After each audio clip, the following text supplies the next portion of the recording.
In this paper, we delve into the integration of CSS code into HTML files by scraping all website links in the C4 validation set.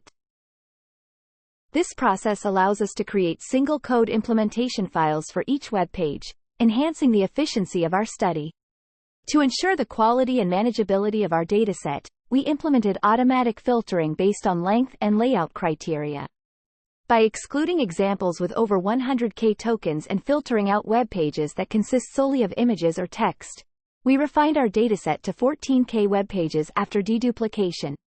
Furthermore, we made web pages standalone by removing external dependencies and replacing media files with placeholders, maintaining the original layout for benchmarking purposes.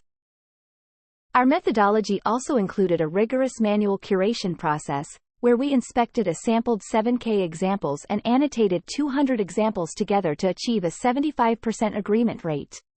This meticulous approach allowed us to filter out low-quality web pages based on specific criteria, resulting in 484 high-quality test examples for our benchmark.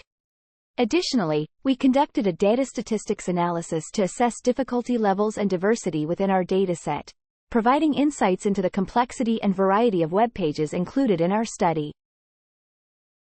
To evaluate the effectiveness of various models and methods, we employed multimodal prompting methods and fine-tuned an open-source model, Design2Code 18b, for our task. We compared its performance against commercial API models and other open-source baselines, establishing a comprehensive benchmark dataset. Our evaluation process included both automatic and human assessments, focusing on visual similarity, element matching metrics, and direct comparisons of model-generated web pages to reference examples. Our analysis revealed significant findings regarding web page difficulty and the learning process of models. We explored correlations between automatic metrics and difficulty indicators, such as the total number of tags and DOM tree depth, to understand model improvement over training steps.